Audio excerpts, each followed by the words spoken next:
வசந்தம் TV மற்றும் வசந்தம் மிகுமின் சுயாதீன செய்தி பார்வையிடுந்திருக்கின்றோம். பத்திரிகையில் வெளியாகிருக்கின்ற முக்கியமான செய்திகள் தொடர்பில் நாங்கள் பார்த்துக் கொண்டிருக்கின்றோம். உயிர்த்த ஞாயிறு தின தாக்குதல் தொடர்பான விசாரணைகள் நேற்று முதல் தினந்தோறும் விசாரணைக்கு உட்படுத்தப்படுகிறது என்பதும் இன்னும் ஒரு முக்கியமான தகவலாக இருப்பதை காணலாம். அது குறித்தும் நாங்கள் விரிவாக பார்ப்பதற்கு நாங்கள் தயாராக இருக்கின்றோம். அதே போல பிள்ளையான் உள்ளிட்ட அல்லது சிவனிதன் தந்தகான் உள்ளிட்ட 4 பேருக்கு எதிராக சட்டமா அதிபரினால் புலனறுவை மேல் நீதிமன்றில் குற்றப்பகிர்வு பத்திரம் தாக்கல் செய்யப்பட்டிருப்பதாக இன்னும் ஒரு தகவலும் பிரதானமாக இருப்பதை காணலாம். கிழக்கு பல்கலைக்கழகத்தினுடைய முன்னாள் உபவேந்தர் சுப்பிரமணியம் ரவீந்திரநாத் கடத்தப்பட்டு காணாமலாக்கப்பட்ட கொலை செய்யப்பட்ட சம்பவம் தொடர்பான விவகாரத்தில் தான் இந்த குற்றப்பத்திரம் தாக்கல் செய்யப்பட்டிருப்பதாக இன்னும் ஒரு தகவலும் பிரதானமான செய்தியாக இருப்பதை காணலாம். ஷிரான் பாசிக் தொடர்பாக பல்வேறு தகவல்கள் வெளியாக இருக்கின்றன. அதிலும் குறிப்பாக அவருக்கு பதிலாக இன்னும் ஒரு நபரை விமானத்தில் அனுப்பி அவரை தப்பிக்க விட மேற்கொள்ளப்பட்ட ஒரு முயற்சி ஒன்று குறித்தும் இந்த தினம் பத்திரிகையில் வந்திருப்பதை காணலாம். அதே போல மேலும் 90 நாட்கள் அவரை தடுத்து வைத்து விசாரணை செய்ய நீதிமன்றம் அனுமதி வழங்கியிருக்கின்ற செய்திகள் என அவர் தொடர்பான பல இன்னும் முக்கியமான தகவல்களும் வெளிவந்திருப்பதை இன்றைய பத்திரிகை சுட்டிக்காட்டியிருக்கிறது. அது குறித்து நாங்கள் விரிவாக பார்ப்பதற்கு தயாராக இருக்கிறோம். கஞ்சிபானி இம்ரான் இத்தாலியில் கைது செய்யப்பட்டிருப்பதான ஒரு செய்தி வந்திருக்கிறது. அது குறித்தும் நாங்கள் பார்ப்பதற்கு தயாராக இருக்கின்றோம். இதேபோல இன்னும் பல பிரதானமான செய்தி, குறிப்பாக பளை பகுதியில் முகாம் ஒன்று, ஆயுத பயிற்சி முகாம் ஒன்று, பங்கர் ஒன்று இருப்பதான ஒரு தகவல் சமூக வளர்த்தது வெளியான நிலையில் அது குறித்து இப்போது விசாரணைகள் தகவல் நடவடிக்கை ஆரம்பிக்கப்பட்டிருப்பதாக போலீசாரும் பாதுகாப்பு பிரிவினரும் தெரிவித்திருக்கிறார்கள். எனவே அவ்வாறான எந்தவிதமான தீவிரவாத முகாம்களும் அங்கு இல்லை என்பதாக போலீஸ் மா அதிபர் உறுதிப்படுத்தியிருப்பதான செய்திகளும் இன்று தினம் பத்திரிகையில் வந்திருக்கின்றன.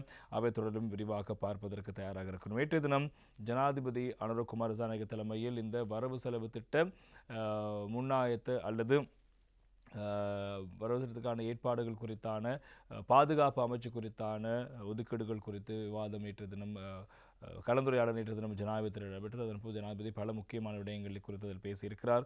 அது குறித்தும் நாங்கள் விரிவாக பார்ப்பதற்கு தயாராக இருக்கிறோம். செம்மணி விவகாரம் குறித்தான செய்திகளும் பத்திரிகையில் முக்கியத்துவம் பெறுகிறது. அவை தொடர்பிலும் விரிவாக பார்ப்பதற்கு தயாராக இருக்கிறோம். அதே போல இந்த எல்னினோ நிலைமையானது இந்த வருட இறுதிக்குள் மிகவும் பாதிப்பை ஏற்படுத்தக்கூடிய பாரதூரமான நிலைமை உருவாக்க வாய்ப்பிருப்பதாக வளிமண்டல திணைக்களம் மற்றும் அதே போல வானிலை ஆய்வாளர்கள் சுட்டிக்காட்டியிருக்கிறார்கள். நாட்டில் தற்போதும் பல பகுதிகளில் அம்பாறை, மட்டக்களப்பு, மொனராகலை உள்ளிட்ட பல பகுதிகளில் நீர்த்தேக்கங்கள் வற்றியிருக்கின்றன. சிறிய குளங்கள் முற்றாக வற்றியிருக்கின்றன. நீர் வளங்கள் தொடர்பான செயற்பாடு, விவசாயத்துக்கும் குடிநீருக்குமான செயற்பாடுகள் குறித்தும் பிரச்சனை காணப்படும் வாரம் குறித்தான பல தகவல்கள் பத்திரிகைகள் வந்திருப்பதை காணலாம். அது குறித்தும் விரிவாக பார்ப்பதற்கு தயாராக இருக்கின்றோம். இந்த பட்டம் விடுகின்ற செயற்பாடு குறித்து பிள்ளைகள் மிகுந்த கவனமாக இருக்க வேண்டும். அது ஒரு ஆபத்தில் முடிகின்ற சம்பவமாக மாறி வருவதாக ஒரு தகவல் இருக்கிறது. அது குறித்தும் நாங்கள் விரிவாக பார்ப்பதற்கு தயாராக இருக்கின்றோம். அதே போல 22வது அரசியலமைப்பு திருத்தம் இன்று பாராளுமன்றத்துக்கு வருகிறது. நீதிபதிகளுடைய வயதில் நீடிப்பு, அதே போல நீதிமன்ற ஏற்பாடுகள், திருச்சட்டமூலம் உள்ளிட்ட பல விடயங்களை அடிப்படையாக வைத்து இது கொண்டு வரப்படுகிறது.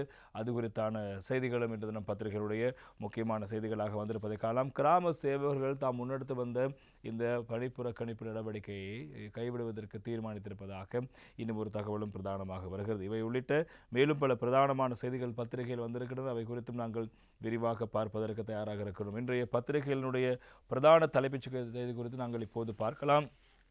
திவையின பத்திரிகையினுடைய பிரதான தலைப்பு இவ்வாறு இருக்கிறது. $1 billion கணனாக் ரட்டின் pen Bank loco ஹத்தராக் remand என்பதாக இன்றைய திவையின பத்திரிகை பிரதான தலைப்பெற்றிருப்பதை நாங்கள் காணக்கூடியதாக இருக்கிறது.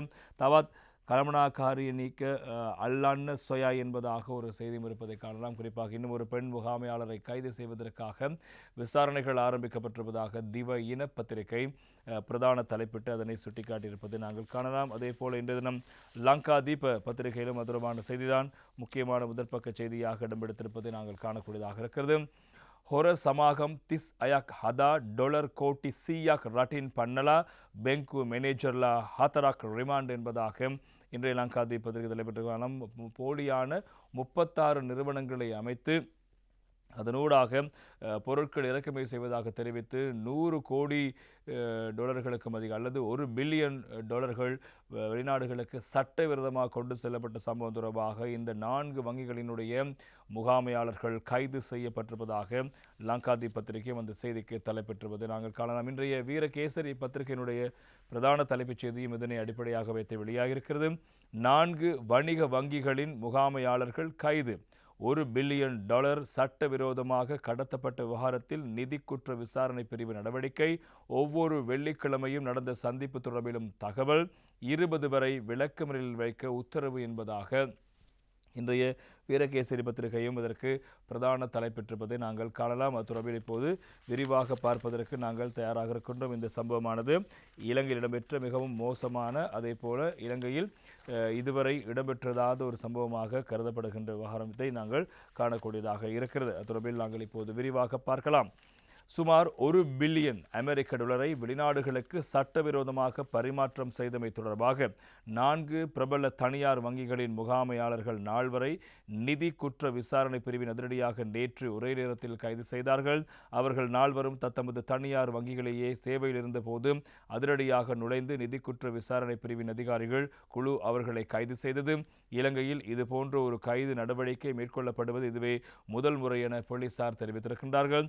இந்நிலையில் பொருட்களை இறக்குமதி செய்வது போன்று நடித்து டொலர் மோசடி செய்வதற்காக 36 போலி நிறுவனங்களை நிறுவிய முக்கிய பிரதான கடத்தல்காரர் என கருதப்படும் ஜெப்ரி மொஹமட்டுடன் இணைந்து $1000 மில்லியன் வெளிநாடுகளுக்கு கடத்தியதாக கூறப்படும் குற்றச்சாட்டின் பேரில் குறித்த நால்வரும் கொழும்பு மேலதிக நீதவான் லியான் வருசவிதான முன் நேற்று பிற்பகல் ஆஜர் செய்யப்பட்டார்கள். இதன்போது அவர்களை எதிர்வரும் 20ஆம் தேதி வரை விளக்கமறியலில் வைக்க நீதவான் உத்தரவு பிறப்பித்திருக்கிறார். இந்த வழக்கில் பிரதான சந்தேக நபரான ஜெப்ரி மொஹமட் 8 நபர்களின் பெயர்களை பயன்படுத்தி நிறுவியுள்ள 36 போலி நிறுவனங்கள் மூலம் 199 தடவைகள், அதாவது தந்திவழி பண பரிமாற்றத்தின் ஊடாக $1 பில்லியன் அதிக தொகையை வெளிநாடுகளுக்கு பரிமாற்றம் செய்து வங்கிக்கும் அரசாங்கத்திற்கும் இழப்புகளை ஏற்படுத்தியதாக இந்த நால்வர் மீதும் குற்றம் சுமத்தப்பட்டிருக்கிறது.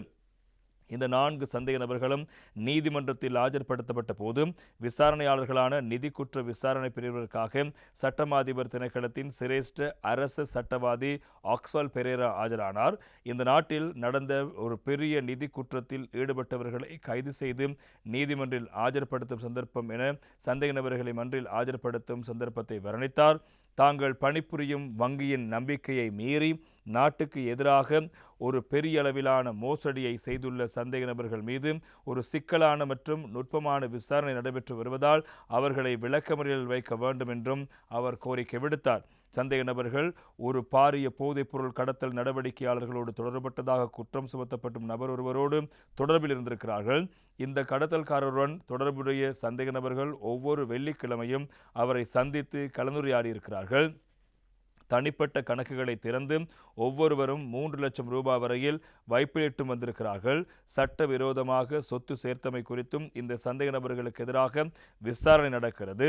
நாட்டிலிருந்து $1 கடத்தியது தொடர்பான ஒரு சம்பவம் குறித்த விசாரணையின் போது இந்த பெரிய அளவிலான கடத்தல் அம்பலமானது.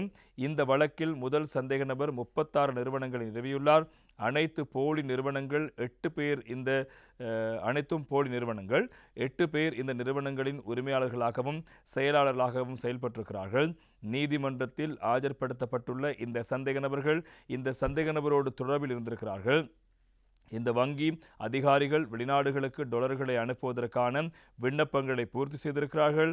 நிறுவனத்தின் உரிமையாளரோ அல்லது செயலாளரோ வங்கிக்கு வரவில்லை. பிரதான சந்தேக நபரின் ஆதரவாளர் ஒருவர் வந்து வெளிநாடுகளுக்கு $களை பரிமாற்றம் விண்ணப்பங்களை, அதாவது டிடி விண்ணப்பங்களை திறந்திருக்கின்றார். இந்த சந்தேக நபர்கள் வங்கியில் இல்லாத போது டிடிக்களை திறப்பதில்லை. எனவே இந்த மோசடியில் அவர்கள் அந்த அளவுக்கு ஈடுபட்டிருக்கிறார்கள். சந்தேக நபர்கள் இதை செய்துவிட்டு ஒவ்வொரு வாரமும் வெள்ளிக்கிழமை பிரதானமானவரை சந்தித்து பணத்தை பெற்றிருக்கிறார்கள். 3 லட்சம், 10 லட்சம், 50,000 ரூபாய்கள் போன்ற தொகைகள் அவர்களின் வங்கி கணக்குகளில் வரவு வைக்கப்பட்டுள்ளன.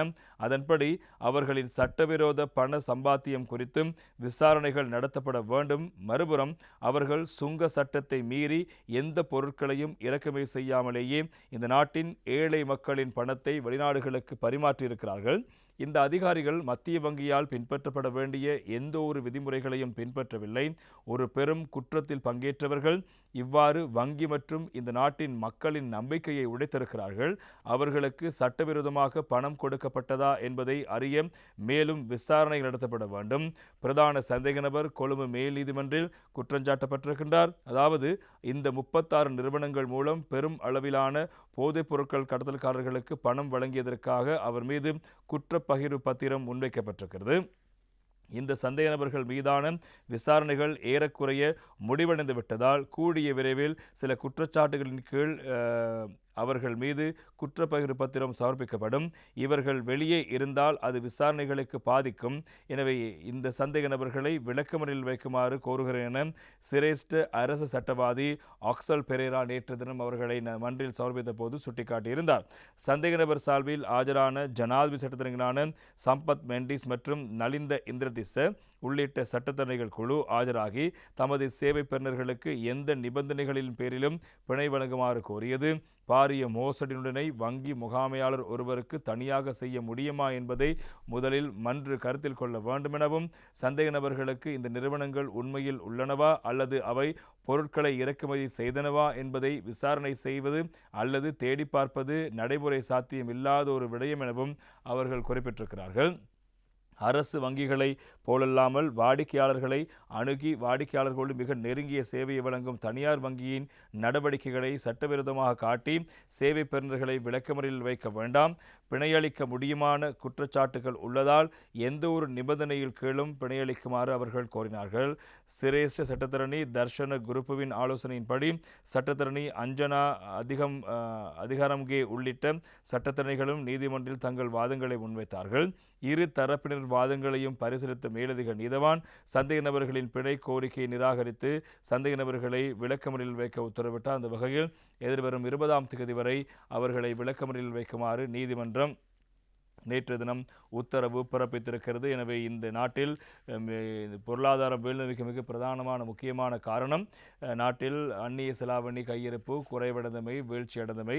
எனவே டொலர் பற்றாக்குறை ஏற்பட்டமை தான் பாரிய பிரச்சனைகளுக்கு நாங்கள் மூங்கெடுக்க வேண்டிய ஒரு துர்ப்பாக்கிய சூழலை ஏற்படுத்தியிருந்தது. எனவே இப்போது நாடு பொருளாதார ரீதியில் சற்று சிரமடைந்து வருகிறது. டொலர் கையிருப்பு அதிகரித்து கொண்டிருக்கிறது. எனவே இந்த காலப்பகுதியில் டொலர் அதிக அளவில் வெளியில் செல்கின்ற போது நாட்டினுடைய பொருளாதார பிரச்சனை மீண்டும் தலை தூக்க வாய்ப்பு இருக்கிறது. அவ்வாறு இருக்கையில்தான் போலியாக பொருட்களை இறக்குமதி செய்வதாக தெரிவித்து அந்த போலியான 36 கம்பெனிகளை உருவாக்கி அந்த கம்பெனிகளுக்கு டொலர்களை வழங்கி அந்த டொலர்களை சட்டவிரோதமான முறையில் பொருட்களை கொள்வனவு செய்வதாக தெரிவித்து சட்டவிரோதமாக டொலர்களை வெளிநாடுகளுக்கு கடத்திய சம்பவத்தில் தான் இந்த 4 வங்கி முகாமையாளர்களும் கைது செய்யப்பட்டிருப்பதாக அந்த செய்தி தொடர்வதை நாங்கள் காணலாம். எனவே பொதுமக்களின் பணத்தை இவ்வாறு முறைகேடான விதத்தில் வெளிநாடுகளுக்கு டொலர்களாக அனுப்பி நாட்டினுடைய பொருளாதாரத்துக்கு ஒரு பிரச்சனை ஏற்படுத்துகின்ற விவகாரம், அதே போல மக்களினுடைய நம்பிக்கையை சீரழிக்கின்ற விவகாரம், தாங்கள் பணிபுரிகின்ற வங்கிகளினுடைய நம்பிக்கையை வீணடிக்கின்ற செயல்பாடு என பல குற்றச்சாட்டுகளின் கீழ் அவர்களுக்கு எதிராக இப்போது வழக்கில் தாக்கல் செய்யப்பட்டிருப்பதாக அந்த செய்தி பிரதானமான செய்தியாக பத்திரிகையில் வந்திருப்பதை காணலாம். அடுத்து இன்னும் ஒரு முக்கியமான தகவல் ஒன்றும் இன்றைய வீரகேசரி பத்திரிகையினுடைய முதற் பக்க செய்தியாக இருப்பதை காணலாம். கொழும்பு கம்பெனி தெரு சிவசுப்பிரமணிய ஆலயத்தினுடைய சில முக்கியமான தங்க ஆபரணம் உள்ளிட்ட பொருட்கள் காணாமல் போயிருப்பதான ஒரு தகவல் ஒன்றும் வெளியாக இருக்கிறது. அது குறித்தும் இப்போது விசாரணைகள் தீவிரப்படுத்தப்பட்டிருக்கின்றன. இன்றைய தினம் வீரகேசரி பத்திரிகையில் வெளியாகிருக்கின்ற செய்தி, சிவசுப்பிரமணியர் ஆலயத்தில் இருந்த நகைகள் திருட்டு விவகாரம், குருக்களை கைது செய்ய கோட்டை நீதவான் உத்தரவு என்பதாக வீரகேசரி பத்திரிகை தலைப்பிடுகிறது. கம்பெனி தெரு சிவசுப்பிரமணியர் ஆலயத்தில் இருந்த தங்க நகைகளை திருடி அடகு வைத்த குற்றச்சாட்டில் அந்த ஆலயத்தின் குருக்களில் ஒருவரை கைது செய்து நீதிமன்றில் ஆஜர்படுத்துமாறு கோட்டை நீதவான் நீதிமன்றம் உத்தரவு பிறப்பித்திருக்கிறது. குறித்த வழக்கு கோட்டை நீதவான் பசன் அமரசேன முன்னிலையில் நேற்று தினம் விசாரணைக்கு எடுத்துக் கொள்ளப்பட்ட போதே இந்த உத்தரவு பிறப்பிக்கப்பட்டிருப்பதாக தெரிவிக்கப்படுகின்றது. இதன்போது மன்றில் முன்னிலையான கம்பெனி தெரு போலீஸ் நிலைய பிரதான போலீஸ் பரிசோதகர் விளக்கமளிக்கையில், கம்பெனி தெரு சிவசுப்பிரமணியர் சுவாமி ஆலயத்தில் இருந்த நகை திருடப்பட்டுள்ளதாக ஆலய நிர்வாகத்தினரால் முறைப்பாடு அளிக்கப்பட்டிருந்த நிலையில் விசாரணைகள் ஆரம்பிக்கப்பட்டிருந்தன. குறித்த ஆலயத்தில் குருக்களாக கடமையாற்றிய நபரே இந்த நகை திருட்டில் ஈடுபட்டமை ஆரம்பகட்ட விசாரணைகளின் போது தெரிய வந்துள்ளது. ஆலயத்துக்கு சொந்தமான நகைகள் வைக்கப்பட்ட பெட்டகத்தின் சாவியும் குறித்த நபரிடமே இருந்திருக்கிறது. இந்நிலையில் அவர் நகைகளை கொட்டாஞ்சேனை பகுதியில் 3 அடகு நிலையங்களில் அடகு வைத்து சுமார் 2,67,00,000 ரூபாய் பணத்தை பெற்று குறித்த பணத்தை கொண்டு சூதாட்டத்தில் ஈடுபட்டுள்ளமை தெரிய வந்திருக்கின்றது. மேலும் கடந்த மாதம் 29ஆம் தேதியன்று ஆலய உற்சவத்தின் போது நகை பெட்டகத்தை திறந்த போதே நகைகள் திருடப்பட்டிருந்தமை ஆலய நிர்வாகத்தினருக்கு தெரிய வந்திருப்பதாக பிரதான போலீஸ் பரிசோதகர் நீதிமன்றில் கவனத்துக்கு கொண்டு வந்திருக்கின்றார். பிரதான போலீஸ் பரிசோதகர் தொடர்ந்து விடயங்களை முன்வைக்கையில் சந்தேக நபர்களை அடகு வைத்திருந்தமைக்காக சந்தேக நபர் நகைகளை அடகு வைத்திருந்தமைக்கான பற்றுச்சீட்டு மீட்கப்பட்டிருக்கிறது. இந்நிலையில் ஆலய நிர்வாகத்தினர் சந்தேக நபரால் அடகு வைக்கப்பட்ட நகைகளை மீட்டிருக்கிறார்கள். தற்போது சந்தேக நபர் தலைமறைவாகியுள்ளார். இந்நிலையில் அவரது தொலைபேசி தரவுகளை பெறுவதற்கு அனுமதி வழங்குமாறு கேட்டுக்கொள்கின்றோம் என்பதாக நீதிமன்றம் முன்வைத்திருந்தார். இந்நிலையில் மன்றில் முன்வைக்கப்பட்ட சாட்சியங்களை பரிசீலித்த நீதவான் சந்தேக நபருக்கு எதிராக பயணத்தடை விதித்ததோடு அவரை கைது செய்து நீதிமன்றில் ஆஜர்படுத்துமாறும் விசாரணை அதிகாரிகளுக்கு உத்தரவு பிறப்பித்திருக்கின்றார். இதேவேளை மேற்படி சந்தேக நபர் சுமார் 10 வருடங்களாக அந்த ஆலயத்தில் பணிபுரிந்துள்ளதோடு கடந்த 2024ஆம் ஆண்டு முதல் இவ்வாறு நகைகளை திருடி அடகு வைத்து அப்பணத்தை கொண்டு சூதாட்டத்தில் ஈடுபட்டுள்ளதோடு பின்னர் நகைகளை மீட்டு நகை பெட்டகத்தில் வைத்திருக்கின்றார். இவ்வாறு 90 முறை நகைகளை திருடி பின்னர் ஆலயத்தில் வைத்திருக்கின்றார். கொட்டாஞ்சேனை பகுதியைச் சேர்ந்த 34 வயதுடைய சந்தேக நபர் சம்பவத்தை அடுத்து தலைமறைவாகியுள்ளதாகவும் சம்பவம் தொடர்பில் விசாரணைகளை முன்னெடுத்து வருவதாகவும் கொம்பனி தெரு போலீசார் தெரிவித்ததாக அந்த செய்தியும் இன்றைய தினம் வீரகேசரி பத்திரிகையில் இடம்பெடுத்திருப்பதை நாங்கள் காணக்கூடியதாக இருக்கிறது. அடுத்து இன்னும் ஒரு நீதிமன்றம் தொடர்பான செய்தியும் இன்றைய பத்திரிகையினுடைய முக்கிய செய்திகளாக இடம்பெடுக்கிறது. தினகரன் பத்திரிகையினுடைய பிரதான தலைப்புச் செய்தி குறித்து நாங்கள் இப்போது பார்க்கலாம். ஈஸ்டர் தாக்குதல் எதிர்த்தரப்பு சாட்சியங்களின் விசாரணைகள் நேற்று முதல் ஆரம்பம். 3 அடங்கிய நீதியரசர்கள் முன்னிலையில் மேல் நீதிமன்றில் விசாரணைகள். தனிப்பட்ட பாதுகாப்புகளும் அதிகரிப்பும். அரசரப்பு சாட்சியங்கள் 547 நாட்களின் பின்னர் நிறைவு என்பதாக இன்றைய தினகரன் பத்திரிகை அந்த செய்திக்கு தலைப்பெற்றிருப்பதை பார்க்கலாம். அதே போல ஏனைய பத்திரிகைகளும் அந்த செய்திகள் முக்கியமாக இடம்பெடுக்கிறது. இன்றைய வீரகேசரி பத்திரிகையில் உயிர்த்த ஞாயிறு தின தாக்குதல் பிரதான வழக்கின் பிரதிவாதிகள் தரப்பு சாட்சி விசாரணை ஆரம்பம் என்பதாகவும் அந்த செய்திக்கு தலைப்பிடப்பட்டிருப்பதை நாங்கள் காணக்கூடியதாக இருக்கிறது. அது குறித்தும் விரிவாக பார்க்கலாம். உயிர்த்த ஞாயிறு தினத்தன்று நடந்த தொடர் பயங்கரவாத தாக்குதல்கள் தொடர்பாக நௌஃபர் மௌலவி உட்பட 24 பிரதிவாதிகளுக்கு எதிராக தாக்கல் செய்யப்பட்டுள்ள பிரதான வழக்கில் பிரதிவாதி தரப்பு சாட்சிகளை விசாரிக்க நீதிமன்றம் தீர்மானித்திருக்கிறது. வழக்கு தொடுநர் தரப்பு பிரதிவாதி தரப்பு சாட்சியங்களை விசாரிக்கும் தேவையை உருவாக்கும் அளவுக்கு சக்தி வாய்ந்த வழக்கொன்றை நிறுவியுள்ளதாக தீர்மானித்தே நீதிபதிகள் அதற்கான உத்தரவை பிறப்பித்தார்கள். இந்த விசாரணைகள் மேல் நீதிபதி நவரத்ன மாரசிங்க தலைமையிலான நீதிபதிகளான சுஜீவன் நிசங்க மற்றும் ராமநாதன் கண்ணன் ஆகியோரடங்கிய அமர்வின் முன்னிலையில் நடைபெற்று வரும் நிலையில் நேற்று பிரதிவாதி தரப்பு சாட்சியாளர்களின் பூர்வாங்க நடவடிக்கைகளை ஆரம்பிக்கப்பட்டன. அதன்படி நேற்று பிரதிவாதிகள் சிலர் பிரதிவாதி கூண்டில் மன்றில் இருந்தவாறு தமது நிலைப்பாட்டை அறிவித்திருக்கின்றார்கள். இதனை விட மேலும் சில பிரதிவாதிகள் தாம் அழைக்க எதிர்பார்க்கும் சாட்சியாளர்களின் பட்டியலையும் நீதிமன்றக்கு வழங்கியிருக்கிறார்கள். ஏறக்குறைய 5 ஆண்டுகள் நீடித்த அரசரப்பு வழக்கின் சாட்சி விசாரணை 13ஆம் தேதி நிறைவடைந்தது. விசாரணையின் போது மறைத்து வைக்கப்பட்டிருந்த நிலையில் கண்டுபிடிக்கப்பட்ட குண்டுகள், வெடிப்பொருட்கள், வாள்கள், துப்பாக்கிகள், அத்துடன் ஏராளமான தடயவியல், மருத்துவ மற்றும் பிரேத பரிசோதனை அறிக்கைகள் உள்ளிட்ட 2076 சான்றுகள் ஆதாரங்களாக குறிக்கப்பட்டன. இதனை விட சஹ்ரானின் தற்கொலைப்படையைச் சேர்ந்த ஒருவர் அரசரப்பு சாட்சியாக பல உண்மைகளை வெளிப்படுத்தினார். மேலும் குற்றஞ்சாட்டப்பட்டுள்ளவர்களில் 10 ஒப்புதல் வாக்குமூலங்களையும் ஆதாரங்களாக ஏற்றுக்கொள்ள நீதிமன்றம் முடிவு செய்திருக்கிறது. இந்த நிலையிலேயே நேற்று பிரதிவாதி தரப்பு சாட்சி விசாரணை ஆரம்பிக்கப்பட்டது. வழக்கில் சட்டமாதிபர் சார்பில் சிரேஷ்ட மேலதிக சாலிசிட்டர் ஜெனரல் ஹரிப்ரியா ஜெயசுந்தர உள்ளிட்ட குழு வழக்கு தொடுநர் அல்லது அரசு தரப்பு சார்பில் ஆஜராகிறது. குற்றவியல் நடைமுறை சட்டத்தின்படி அரசு தரப்பு சாட்சியங்களை விசாரித்து முடித்த பின்னர் நீதிமன்றம் தமிழ் மொழிபெயர்ப்பாளர் மூலம் குற்றஞ்சாட்டப்பட்டவர்களின் உரிமைகளை விரிவாக விளக்கியது. குற்றஞ்சாட்டப்பட்டவர்களின் சாட்சி கூண்டுக்கு வந்து சத்திய பிரமாணம் செய்து சாட்சியம் அளிக்க முடியும் முடியும் என்றும் அத்தகைய சாட்சியம் அரசரப்பின் குறுக்கு விசாரணைக்கு உட்படுத்தப்பட முடியுமானது என்றும் சுட்டிக்காட்டப்பட்டது. அது மாத்திரமல்ல, குற்றம் சாட்டப்பட்டவர்கள் சாட்சி கூண்டிலிருந்தே ஒரு வாய்மொழி நிலைப்பாட்டை வெளியிடவோ அல்லது எதுவும் கூறாமல் மௌனமாக இருக்கவோ முழு உரிமை உண்டு என்றும் நீதிமன்றம் விளக்கியிருந்தது. ஆரம்பத்தில் 23,270 குற்றச்சாட்டுகளின் கீழ் 25 பிரதிவாதிகளுக்கு எதிராக வழக்கு தொடரப்பட்ட போதிலும் 2021 ஒரு பிரதிவாதி இறந்ததன் காரணமாக தற்போது 24 பிரதிவாதிகளுக்கு எதிரான விசாரணை நடைபெற்று வருவதாகவும் அந்த செய்தி முக்கியமாக இருப்பது நாங்கள் காணக்கூடியதாக. எனவே இந்த உயிர்த்த ஞாயிறு தாக்குதல் விசாரணைகள் தீவிரப்படுத்தப்பட்டு வருகிற நிலையில் பிரதான சூத்திரதார் தொடர்பான விசாரணைகள் ஒருபுறம் இடம்பெற்றுக் கொண்டிருக்க, இப்போது இந்த வழக்கில் கைது செய்யப்பட்டவர்கள் தொடர்பான இந்த பிரதிவாதி தரப்பு சாட்சி விசாரணைகள் தற்போது ஆரம்பித்திருப்பதாகவும் அந்த செய்திகள் பிரதானமான செய்திகளாக இடம்பெடுத்திருப்பது நாங்கள் காணலாம். அடுத்து இன்னும் ஒரு பிரதானமான செய்தி ஒன்றும் இன்றைய தினம் தமிழன் பத்திரிகையினுடைய பிரதான தலைப்புச் செய்தியாக இடம்பெடுத்திருப்பதை காணலாம். அந்த செய்தி ஏனைய பத்திரிகையில் முக்கியமாக வருகிறது. இன்றைய லங்காதி பத்திரிகையில் அந்த செய்திக்கு இவ்வாறு தலைப்பிடுகிறது. நெஹனேர ஹிட்டப்பு குலபதி காத்தனைய பிள்ளையான் அத்துலு ஹத்தரகட்ட அதிச்சோதனா என்பதாக லங்காதி பத்திரிகையும் அதே போல இன்றைய திவைன பத்திரிகையும் அந்த செய்திக்கு தலைப்பெற்றிருப்பதை பார்க்கலாம். மகாச்சாரிய சிவசுப்பிரமணியம் பெஹரகன காஸ் காத்தனே கிரீம பிள்ளையான் அத்துலு ஹத்தரதனை கூட்ட அதிச்சோதனா என்பதாக திவைன பத்திரிகையும் அந்த செய்திக்கு தலைப்பெற்றிருப்பதை பார்க்கலாம். இன்றைய தமிழன் பத்திரிகையினுடைய பிரதான தலைப்பும் இந்த செய்தியாக இடம்பெடுக்கிறது.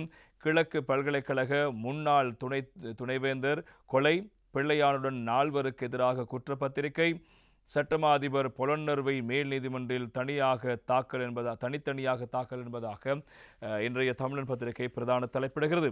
கிழக்கு பல்கலைக்கழகத்தின் முன்னாள் துணைவேந்தர் பேராசிரியர் சுப்பிரமணியம் ரவீந்திரநாத் கடத்தப்பட்டு சித்திரவதைக்குட்படுத்தப்பட்டு படுகொலை செய்யப்பட்ட சம்பவம் தொடர்பில் கிழக்கு மாகாண முன்னாள் முதலமைச்சர் சிவனேசதுரை சந்திரகாந்தன் அதாவது பிள்ளையான் உள்ளிட்ட 4 பிரதிவாதிகளுக்கு எதிராக சட்டமா அதிபர் பொலனறுவை மேல் நீதிமன்றில் தனித்தனியாக குற்றப்பத்திரிகை தாக்கல் செய்திருக்கிறார். பிள்ளையானை தவிர கதிர் தம்பையா, தங்கவேலு, கதிராயர் மற்றும் நாகராசா ரத்னம் ஆகியோரே ஏனைய பிரதிவாதிகளாக இங்கே குறிப்பிடப்பட்டிருக்கிறார்கள்.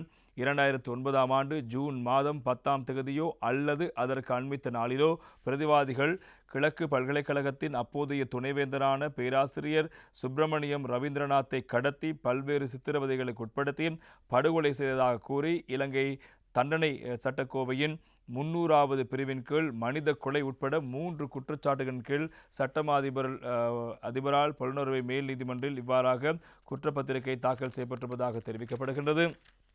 எனவே இந்த விவகாரம் தொடர்பாக தற்போது தீவிரமான விசாரணைகள் இடம்பெற்று வரும் நிலையில்தான் அது குறித்தான நடவடிக்கைகள் இப்போது மேற்கொள்ளப்படுகின்றன. அந்த வகையில் இந்த பிரதிவாதிக்கு எதிராக சட்டமா அதிபரால் பொலனறுவை மேல் நீதிமன்றில் தனித்தனியாக தாக்கல் செய்யப்பட்டுள்ள குற்றப்பத்திரிகைகளை பொலனறுவை மேல் நீதிமன்ற நீதிபதி செல்வி துலானி வீரதுங்க பரிசீலித்து எதிர்வரும் தினமொன்றில் பிரதிவாதிகளை நீதிமன்றில் ஆஜராகுமாறு உத்தரவிட்டு அழைப்பாணை பிறப்பித்திருக்கின்றார்.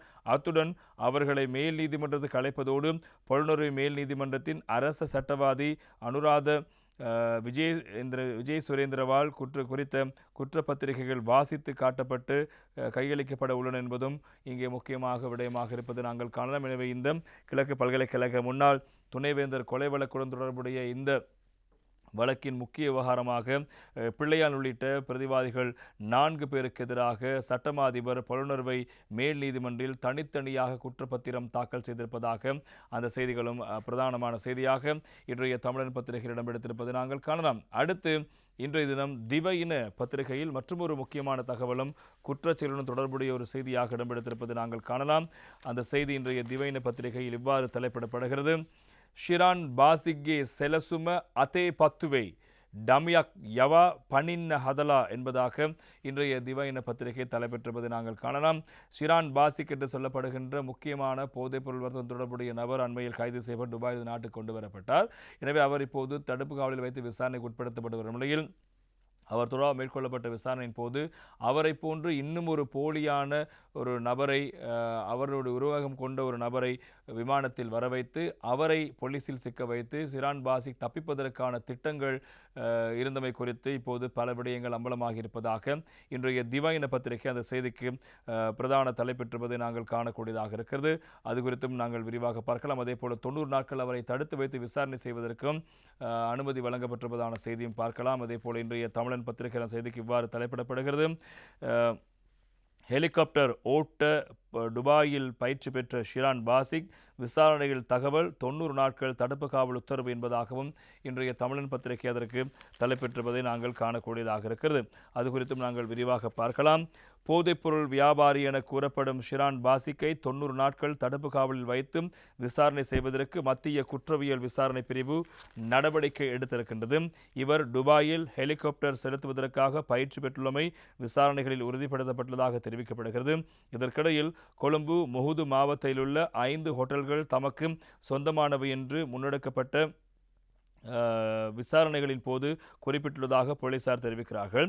கடந்த மார்ச் மாதம் துபாயில் கைது செய்யப்பட்டதன் பின்னர் அங்கிருந்து நாடு கடத்தப்பட்ட இவர் கடந்த 14ஆம் தேதி நாட்டுக்கு அழைத்து வரப்பட்டார். அதற்கமைய கட்டுநாயக்க விமான நிலையத்தில் வைத்து விமான நிலையத்தில் உள்ள குற்றப்புலனாய்வு திணைக்களத்தின் அதிகாரிகள் கைது செய்யப்பட்டிருந்தார். அதனைத் தொடர்ந்து முன்னெடுக்கப்பட்ட விசாரணையின் போது தான் துபாயில் உள்ள பல்பொருள் அங்காடி ஒன்றில் இருந்த போது அந்த நாட்டு போலீசாரினால் தான் பரிசோதனைக்கு உட்படுத்தப்பட்டதாக தெரிவித்திருக்கின்றார்.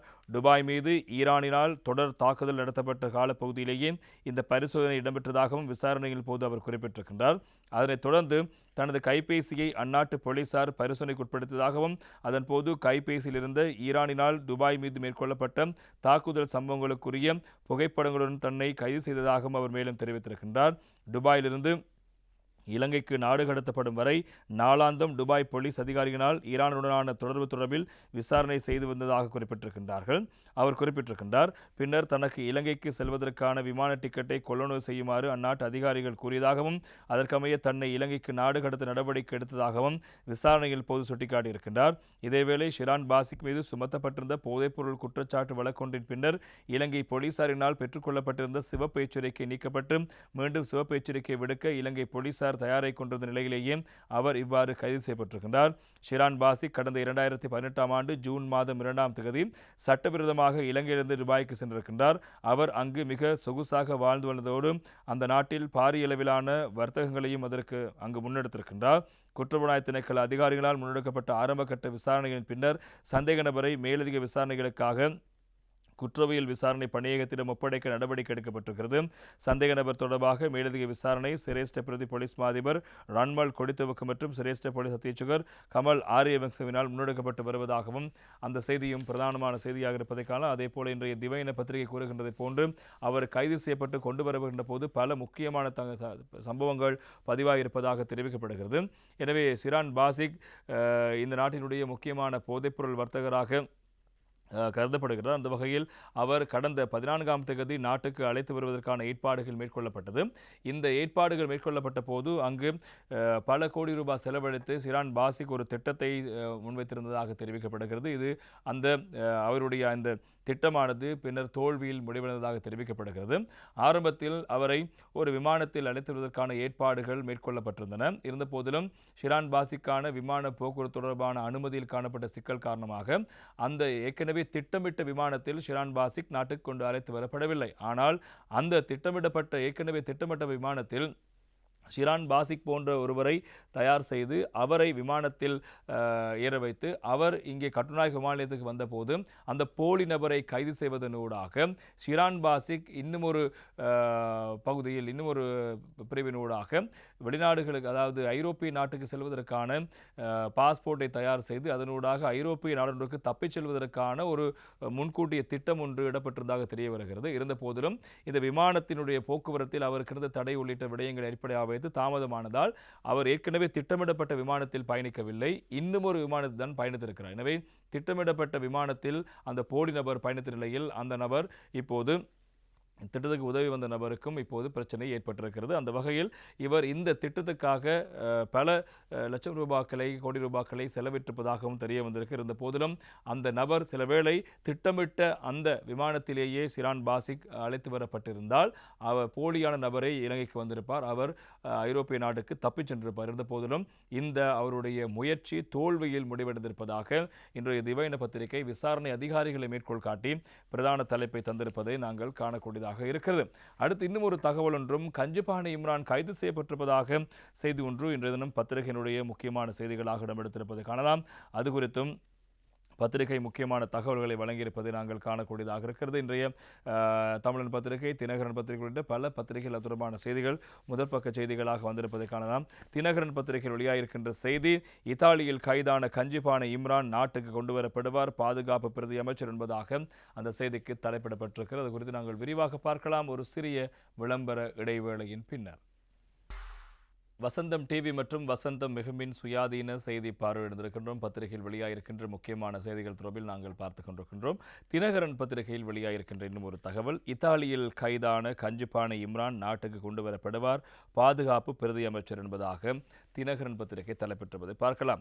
வெளிநாட்டுக்கு தப்பிச் சென்றுள்ள திட்டமிட்ட குற்றக்குழுவின் பிரதான உறுப்பினரான கஞ்சிபானை இம்ரான் இத்தாலியில் கைது செய்யப்பட்டுள்ளதாக தெரிவிக்கப்படும் நிலையில் அவரை விரைவில் நாட்டுக்கு கொண்டு வருவதற்கான ஏற்பாடுகள் செய்யப்பட்டிருப்பதாக பாதுகாப்பு பிரதி அமைச்சர் அருண ஜெயசேகர தெரிவித்திருக்கின்றார். ஹம்பாந்தோட்டையில் நடைபெற்ற நிகழ்வொன்றில் அவர் இதனை தெரிவித்திருக்கின்றார். சர்வதேச போலீஸ் துறையினரால் சிவப்பு அறிவித்தல் பிறப்பிக்கப்பட்டிருந்த 58 பாதாள உலகக்குழு உறுப்பினர்கள் தொடர்பான விடயங்கள் குறித்தும் உலக மற்றும் போதைப்பொருள் கடத்தல் குற்றவாளிகள் இதுவரை வெளிநாடுகளில் கைது செய்யப்பட்டு நாட்டுக்கு கொண்டு வரப்பட்டுள்ளதாக தெரிவித்திருக்கின்றார். கடந்த அரசாங்கத்தின் ஆட்சி காலத்தில் அரசியல் பிரமுகர்கள் சிலர் பாரிய குற்ற கும்பலின் குற்றவாளிகளோடும் புலிகள் அமைப்பின் முக்கியஸ்தர் ஒருவரோடும் தொடர்புகளை பேணி வந்ததாக குற்றம் சுமத்தியுள்ள பிரதியமைச்சர் அந்த காலப்பகுதியில் நாட்டில் சட்டத்தின் ஆட்சி என்ன நிலையில் இருந்தது என்று கேள்வி எழுந்ததாக குறிப்பிட்டிருக்கின்றார். பிரதான குற்றவியல் வலையமைப்பின் வலைப்பின்னல்களில் தலைவர்களை இலக்கு வைத்து அவர்களை கைது செய்வதற்கு அரசாங்கம் தற்போது நடவடிக்கை எடுத்து வருவதாகவும் இதனால் பாதாள உலகக்குழுவினர் மத்தியில் அச்சம் ஏற்பட்டிருப்பதாகவும் அவர் தெரிவித்திருக்கின்றார். பாரிய குற்றச்செயலில் ஈடுபட்டுள்ள குற்றவாளிகளை நாட்டுக்கு மீண்டும் கொண்டு வருவதற்கு பாரிய பிரயத்தனம் தேவைப்படுவதாக சுட்டிக்காட்டிய அவர் அரசாங்கத்தின் நடவடிக்கையானது சட்டவாட்சியின் அதிகாரத்தையும் மேலாதிக்கத்தையும் உறுதிப்படுத்துவதாகவும் உள்ளது என்றும் அவர் குறிப்பிட்ட செய்தி முக்கியமாக இருப்பதை காணக்கூடியதாக இருக்கிறது. புலனாய்வு நிகழ்வின் போது அவர் இந்த விடயத்தை கூறியிருக்கிறார். ஆனால் இன்றைய தினம் வீரகேசரி பத்திரிகை ஒரு தகவலை வழங்குகிறது. கஞ்சிபானை இம்ரான் கைதாகவில்லை, பாதுகாப்பு பிரதி அமைச்சர் அனுர ஜெயசேகர் என்பதாக இன்றைய வீரகேசரி பத்திரிகை அந்த செய்திக்கு தலைப்பெற்றிருப்பதை நாங்கள் காணக்கூடியதாக இருக்கிறது. சர்வதேச அளவிலான போதைப்பொருள் கடத்தல்காரரும் மற்றும் ஒழுங்கமைக்கப்பட்ட குற்ற கும்பல்களின் பிரதான நபர்களில் ஒருவருமான கஞ்சிபானை இம்ரான் எனப்படும் முகமது நஜீம் முகமது இம்ரான் கைது செய்யப்படவில்லை என்று பாதுகாப்பு பிரதி அமைச்சர் அருண ஜெயசேகர வீரகேசரி தெரிவித்திருப்பதாக அந்த செய்தி தொடர்கிறது.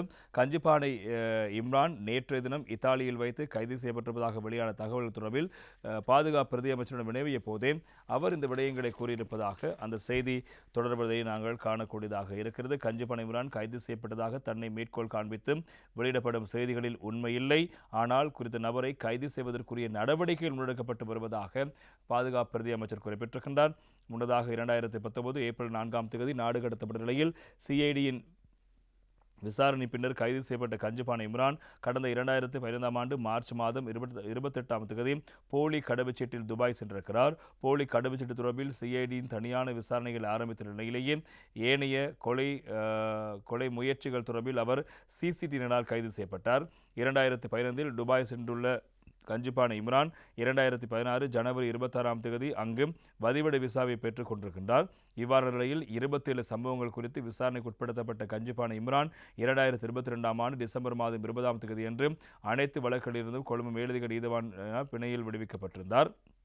இதனை அடுத்து அவர் படகு மூலம் இந்தியாவுக்கு தப்பிச் சென்று பின்னர் அங்கிருந்து வெவ்வேறு கடவுச்சீட்டுகளிலூடாக ஐரோப்பிய நாடொன்றில் தலைமறைவாகியிருப்பதாக போலீசார் தெரிவித்துள்ளமை குறிப்பிடத்தக்க விடயம் என்பதாகவும் அந்த செய்தி முக்கியமாக இருப்பதை காலம். எனவே பாதுகாப்பு பிரதி அமைச்சர் கூறுகின்ற விவகாரம் தான் கூறியதாக இந்த கஞ்சிபானை இம்ரான் கைது செய்யப்பட்டிருப்பதாக வெளிவரும் செய்திகளில் எந்த உண்மையும் இல்லை. அவரை கைது செய்வதற்கான நடவடிக்கைகள் தற்போது மேற்கொள்ளப்பட்டு வருவதாக பாதுகாப்பு பிரதி அமைச்சர் தெரிவித்திருக்கிறார் என்பதுதான் அந்த செய்தி. அடுத்து இன்றைய தினம் தினக்குரல் பத்திரிகையில் வெளியாகிருக்கின்ற இன்னும் ஒரு குற்றக்கும்பல் வலையமைப்புடன் தொடர்புடைய ஒரு செய்தி தலைப்பிடப்படுகிறது.